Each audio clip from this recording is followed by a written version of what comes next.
Hello everyone. आज के इस वीडियो में मैं अंडरस्टैंडिंग सोसाइटी बुक का 4th chapter introducing western sociologists discuss करूंगी।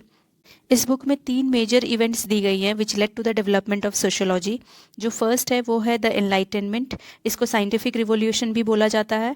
एंड नेक्स्ट है फ्रेंच रिवॉल्यूशन एंड लास्ट है द इंडस्ट्रियल रिवॉल्यूशन। तो first part of the video में मैं ये 3 रिवॉल्यूशन डिस्कस करूंगी।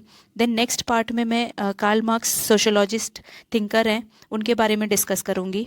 देन उसके बाद थर्ड पार्ट में इमाइल डर्कहाइम के ऊपर डिस्कशन करूंगी एंड देन लास्ट पार्ट में मैक्स वेबर के ऊपर डिस्कशन होगा। So at the end of the video we will solve this question, why is the enlightenment important for the development of sociology। तो ये question number 1 है जो कि हमारी एक्सरसाइज में दिया गया है। एक और क्वेश्चन मैं इस वीडियो के एंड में डिस्कस करूँगी, वो है question number 2 of the exercise, जो कि है how was industrial revolution responsible for giving rise to sociology. So starting with the video, जो फर्स्ट इवेंट है वो है द एनलाइटनमेंट। अब ये जो रिवॉल्यूशंस थे, ये जो 3 रिवॉल्यूशंस के बारे में मैंने बोला है, ये सारे रिवॉल्यूशंस यूरोप में हुए थे। यूरोपियन सोसाइटी को इन रिवॉल्यूशंस ने चेंज किया था, बट वहाँ पे जो चेंजेस आए थे उसका effect rest part of the world में भी देखने को मिला था, क्योंकि जो भी ट्रेड होता था उसके थ्रू हम कनेक्टेड थे। तो इस तरीके से यूरोपियन सोसाइटी में चेंज आने की वजह से और भी दूसरी पार्ट ऑफ द वर्ल्ड में भी चेंजेस आए थे। तो अभी हम शुरुआत करेंगे एनलाइटनमेंट से।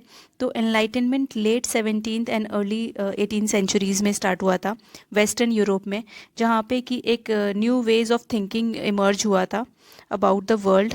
यानी कि एनलाइटनमेंट में एक the way we think that changed. Okay, तो जैसे कि पहले क्या होता था कि हम रिलीजन की बेसिस पे हर चीज़ को समझते थे। ओके, जो भी हम एक्ट करते थे, जिस तरीके से हम रहते थे, जिस तरीके से हम बिहेव करते थे, वो सब रिलीजन के ऊपर डिपेंडेंट था। यहाँ मैं आपको बताना चाहूँगी कि एनलाइटनमेंट की शुरुआत कैसे हुई थी। ओके, ऐसे कैसे अचानक से हमारी जो थिंकिंग है वो चेंज हो गई एंड हम लोग एक रैशनल थिंकिंग की तरफ जाने लग गए। तो जो नेचुरल साइंस है, यानी कि जो फिज़िक्स वाला पार्ट है, उसमें भी कुछ डिस्कवरीज हो रही थी। जैसे कि ओरिजिन ऑफ अर्थ के बारे में जाना जा रहा था, ओरिजिन ऑफ यूनिवर्स के बारे में, जितने भी हमारे स्टार्स हैं, प्लैनेट्स हैं, उनके बारे में भी एक डिस्कवरी हो रही थी। तो जिस तरीके से नेचुरल साइंस में एक डेवलपमेंट हो रहा था, उसी तरीके से फिलोसफर्स सोसाइटी को भी जानने की कोशिश कर रहे थे। एंड सोसाइटी में जो भी हमारी चीज़ें फॉलो हो रही थी, हम किस तरीके से रह रहे थे, ओके, जो हमारे मैरिज के रूल्स थे, फैमिली के रूल्स थे, वो सब हम जो हमारे रिलीजियस डॉक्ट्रिन्स हैं उससे फॉलो करते थे। तो फिलोसफर्स का ये कहना था कि जो कुछ भी रिलीजियस डॉक्ट्रिन्स में लिखा हुआ है वो सही नहीं है। ओके, एंड हमें हर एक चीज़ को रैशनली सोचना पड़ेगा। तो जैसे कि अगर मैं चाइल्ड मैरिज की बात करूँ, तो चाइल्ड मैरिज या मैरिज के जो भी रूल्स एंड रेगुलेशंस हैं वो हमारे रिलीजियस डॉक्ट्रिन्स में लिखे हुए हैं कि किस एज में मैरिज होगी।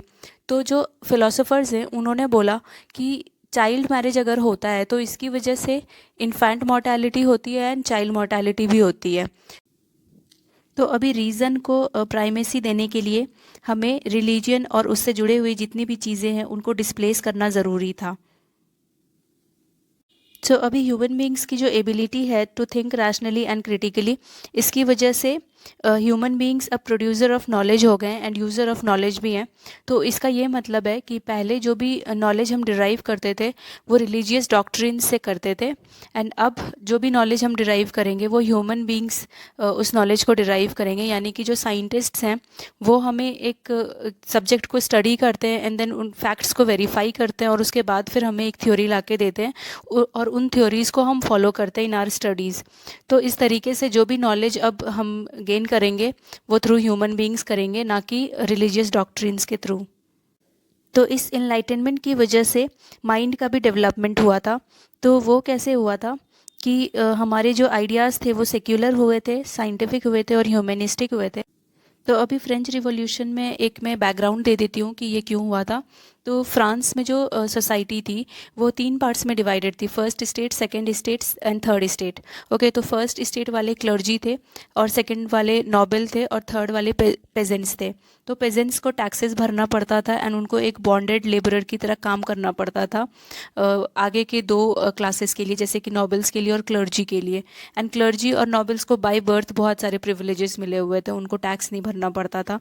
तो यहाँ पे पेजेंट्स ने, यानी कि थर्ड स्टेट वालों ने रिवोल्ट कर दिया था, उसकी वजह से फ्रेंच रिवॉल्यूशन हुआ था। एंड इस रिवॉल्यूशन के बाद फिर इक्वालिटी ऑफ ऑल सिटीजन्स हुआ था, एंड जो प्रिविलेजेस इनहेरिटेड बाय बर्थ था उसको अबॉलिश कर दिया गया था। और यहाँ पे एक ये बताया जाता है कि इसकी वजह से बहुत सारे लोगों को एक ऑप्रेसिव रूल से छुटकारा मिला था, जो कि रिलीजियस और फ्यूडल इंस्टीट्यूशंस वाले करते थे। तो अभी फ्रांस में किंग का रूल ख़त्म हो जाता है, यानी कि मोनार्की ख़त्म हो जाता है, and Republican form of government establish किया जाता है। तो रिपब्लिक का मतलब होता है लोकतंत्र या फिर गणतंत्र, जहाँ पे कि जो रिप्रेजेंटेटिव होते हैं, जो पावर होल्ड करते हैं, उनको पब्लिक इलेक्ट करके भेजती है। ओके, तो अब रिपब्लिकन फॉर्म ऑफ गवर्नमेंट है, एंड यहाँ पे इंडिविजुअल्स को कुछ राइट्स मिले थे, and they were equal before the law, यानी कि जो रूल होगा अब लॉ का रूल होगा, एंड जो भी नियम कानून बनाए जाएंगे उस हिसाब से ही रूल चलेगा, and everyone will be equal before the law. So French revolution के जो आइडियल्स थे वो थे लिबर्टी, इक्वालिटी एंड फ्रेटर्निटी। तो लिबर्टी का मतलब है फ्रीडम, इक्वालिटी इज़ कि सबको इक्वल ट्रीटमेंट मिलेगा, एंड फ्रेटर्निटी है ब्रदरहुड, यानी कि भाईचारे के साथ रहना। तो अभी इन सब वैल्यूज़ के साथ जो पब्लिक रियम ऑफ स्टेट है, यानी कि स्टेट किन किन चीज़ों में इंटरफेयर कर सकती है प्राइवेट इंडिविजुअल्स के, वो एंड जो प्राइवेट हाउस होल्ड है उन सब में एक सेपरेशन आया था, यानी कि स्टेट इंडिविजुअल्स को राइट टू प्राइवेसी देगी एंड उसके हर एक चीज़ में इंटरफेयर नहीं करेगी। तो जो रिलीजन है और फैमिली है वो एक प्राइवेट मैटर हो गया था, एंड एजुकेशन यानी कि स्कूलिंग वो पब्लिक मैटर हो गया था। नेक्स्ट है इंडस्ट्रियल रिवॉल्यूशन। तो इंडस्ट्रियल रिवॉल्यूशन का ये मतलब है कि modern industries were coming up, and इसकी शुरुआत हुई थी in the late 18th and early 19th century in Britain, and इसके दो मेजर एस्पेक्ट्स हैं, यानी कि दो मेजर पहलू हैं। तो फर्स्ट जो है वो है कि यहाँ पे साइंस एंड टेक्नोलॉजी को यूज़ किया जा रहा था इंडस्ट्रियल प्रोडक्शन में, यानी कि गुड्स को प्रोड्यूस करने के लिए साइंस एंड टेक्नोलॉजी का यूज़ हो रहा था। तो ये किस तरीके से यूज़ हो रहा था कि कुछ न्यू मशीन्स का इन्वेंशन हुआ था, and new sources of power था।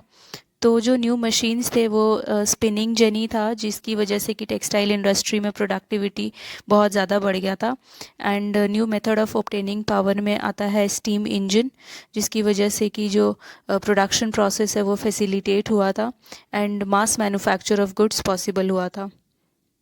तो ये फर्स्ट एस्पेक्ट था। एंड जो सेकेंड एस्पेक्ट है वो है कि एक लेबर और मार्केट्स, इन सबको बहुत अच्छे से ऑर्गेनाइज़ किया गया था, जैसे कि डिपार्टमेंट वाइज लेबर होता है, स्पेशलाइजेशन वाइज लेबर होता है। तो ये सब चीज़ें हैं इसमें। एंड ये सब जो चेंजेस हुए थे इन प्रोडक्शन, तो फैक्ट्रीज सेटअप हो रहे थे, एंड रूरल एरिया से अर्बन एरिया में माइग्रेट कर रहे थे workers, and they use to work at low wages. Okay, and बहुत लंबे समय तक ये लोग काम करते थे। तो अभी सिटीज़ एंड टाउन्स में एक new form of human settlement शुरू हो गया था। तो जब वर्कर्स अर्बन एरिया में सेटल हो रहे थे तो इनके लो वेजेस थे, तो फिर पॉवर्टी भी था, तो ये लोग स्लम एरिया में रहते थे, एंड वहाँ पे बहुत सारे प्रॉब्लम्स होते थे, जैसे जैसे कि health problem, sanitation problem, crime भी होता था। तो एक मॉडर्न फॉर्म ऑफ गवर्नेंस आया था इन सब चीज़ों को कंट्रोल करने के लिए। तो इस तरीके से एक new demand in society was created, okay, ताकि इनके डेवलपमेंट को एड्रेस कर सके। ये जो स्लम एरिया में रहने वाले वर्कर्स हैं, इनके डेवलपमेंट को एड्रेस करने के लिए एक new demand for knowledge started. तो ये जो डिमांड फॉर नॉलेज है, ये इसकी वजह से सोशियोलॉजी की स्टार्टिंग हुई थी। तो क्वेश्चन ये है कि एनलाइटनमेंट क्यों इंपॉर्टेंट है for the development of sociology. तो जैसे कि मैंने बताया था वीडियो में कि एनलाइटनमेंट होता है ability of human beings to think rationally. Okay, तो सबसे पहले हम एक इंट्रोडक्शन देंगे कि एनलाइटनमेंट से हम क्या समझते हैं। ओके, तो फर्स्ट लाइन यही है कि ability of human beings to think rationally.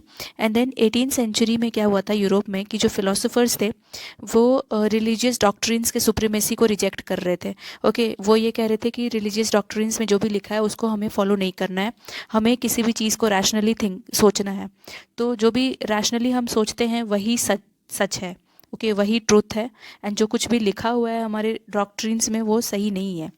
Okay, तो एंड ह्यूमन बीइंग्स ही एक इस रीज़न के बारे में बता सकते हैं कि वो सही है या गलत है।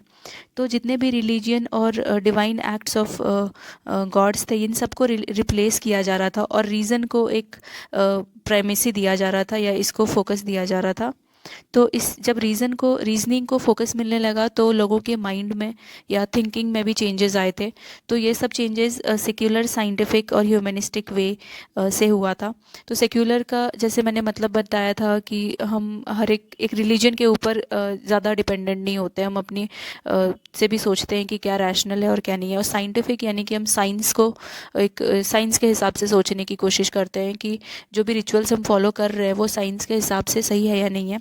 एंड ह्यूमनिस्टिक वे यानी कि ह्यूमन बींग्स के लिए सही है कि नहीं है। तो अब यहाँ पे ये हो रहा था कि रिलीजियस रिचुअल्स को हमें ब्लाइंडली फॉलो नहीं करना है। ओके, तो इसकी वजह से ह्यूमन बींग्स के बिहेवियर में भी चेंज आए थे। तो इस तरीके से ह्यूमन बिहेवियर में चेंज आया, तो इसकी वजह से सोसाइटी में भी चेंज आ रहा है। तो ये जो चेंज आ रहा है इसको स्टडी करने की ज़रूरत थी। तो इसको स्टडी करने के लिए एक डेवलपमेंट हुआ था सोशियोलॉजी में। तो अभी एक्सरसाइज का सेकंड क्वेश्चन डिस्कस करूँगी मैं। How was industrial revolution responsible for giving rise to sociology. तो इंडस्ट्रियल रिवॉल्यूशन की वजह से सोशियोलॉजी का डेवलपमेंट कैसे हुआ था। तो अभी एक इंडस्ट्रियल रिवॉल्यूशन का बैकग्राउंड देना है सबसे पहले कि इंडस्ट्रियल रिवॉल्यूशन में फाउंडेशन ऑफ मॉडर्न इंडस्ट्री हुआ था ब्रिटेन में in the late 18th and early 19th century. और अभी क्या हुआ था कि मॉडर्न इंडस्ट्री का ये मतलब है कि हम लोग एक साइंस एंड टेक्नोलॉजी को यूज़ कर रहे थे इंडस्ट्रियल प्रोडक्शन में। ओके, न्यू मशीन्स निकली थी जैसे कि spinning jenny, and new sources of power आया था जैसे कि स्टीम इंजन आया था। तो लाइक अभी यहाँ पे मैंने लिखा नहीं है, but you can write the name of those machines and the source of power. Machine में spinning jenny and source of power में स्टीम इंजन आप लिख सकते हैं कि इन सब की इन्वेंशन की वजह से जो इंडस्ट्रियल प्रोडक्शन था वो इंक्रीज़ हो गया था। यानी कि अब हम कम टाइम में ज़्यादा से ज़्यादा प्रोडक्ट्स को बना सकते थे। तो जब अब फैक्ट्रीज आने लग गई अर्बन एरियाज़ में, तो जो रूरल एरिया में वर्कर्स थे वो माइग्रेट कर रहे थे to urban areas in search of work. And ये लोग काम करते थे लो वेजेस पे, एंड बहुत लंबे टाइम तक ये लोग काम करते थे। तो ये भी एक लिखना ज़रूरी है यहाँ पे कि they use to work for low wages and for long hours. And इसकी वजह से इनको एक पॉवर्टी में रहना पड़ता था। तो ये लोग स्लम में रहते थे और ये लोग पुअर थे। तो इनकी वजह से फिर एक मॉडर्न फॉर्म ऑफ गवर्नेंस आया। ओके, तो जो अब स्टेट है इनको एक कंट्रोल करना पड़ता था वर्कर्स के हेल्थ को, सैनिटेशन को, क्राइम कंट्रोल को, और एक इनका डेवलपमेंट भी करना था। ओके, तो ये डेवलपमेंट करने के लिए एक न्यू काइंड ऑफ नॉलेज की ज़रूरत पड़ी। ओके, कि उनके एक सोसाइटी को पढ़ने की ज़रूरत पड़ी कि उनको किस तरीके से हम डेवलप कर सकते हैं। अब एजुकेशन देना है तो किस तरीके का एजुकेशन देना है, प्राइमरी लेवल पे, सेकेंडरी लेवल पे, या टेक्निकल एजुकेशन देना है। तो इन सब को एक पढ़ने की ज़रूरत पड़ी, उनकी एक नीड्स को पढ़ने की ज़रूरत पड़ी। तो इसकी वजह से फिर सोशियोलॉजी का इमर्जेंस हुआ था। सो इस वीडियो में इतना ही। नेक्स्ट की वीडियो में मैं सोशियोलॉजिकल थिंकर कार्ल मार्क्स के बारे में डिस्कस करूँगी। एंड अगर आपको मेरा ये वीडियो अच्छा लगता है तो please subscribe to my channel. Thank you.